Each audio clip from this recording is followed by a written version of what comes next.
Lord, salamat sa magandang gising. Panginoon, maraming salamat sa bagong araw. Maraming salamat sa bagong pag-asa na nasa aking puso ngayon. Maraming salamat sa magandang gising na iniregalo mo sa akin ngayon. Salamat sa bagong araw na ibinigay mo sa akin ngayon. Alam kong mararamdaman ko na naman ang iyong guidance sa aking buhay.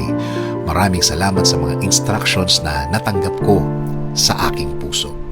Alam ko na laging ang puso ko ang lagi mong kinakausap. Kilala mo ako, Lord.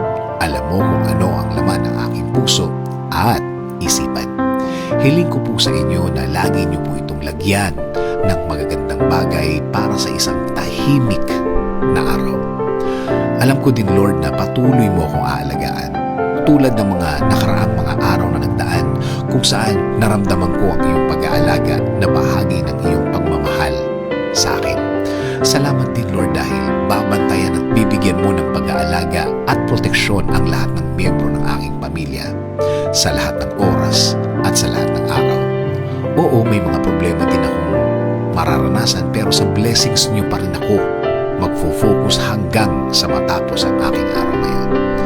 At tulad kahapon at noong mga nakaraang mga araw, I know that you will provide for me. I know that you will take care of me. I know things will be better and okay compared yesterday, Lord. Alam ko din na ang dala ng bagong araw na ito ay bagong pag-asa, bagong pagpapala, bagong mga opportunities, right people that you will put in my way so they can be a good influence in my life. Salamat din, Lord, sa mga bagong bagay na aking matututunan sa araw na ito. Alam kong patuloy mo akong bibigyan ng mga bagay at aral na makakatulong sa aking pagkatao.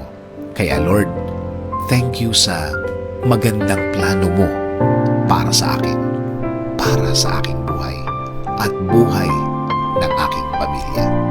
Alam ko na ang plano mo ay mas mabuti at mas maganda sa aking plano. Ini-offer ko po sa inyo ang buong araw ko. Bigyan niyo po ito ng blessings. Bigyan niyo po ako ng bagong wisdom. Bigyan niyo po ako ng bagong kaalaman para sa ikabubuti ng aking buhay. In Jesus' name we pray.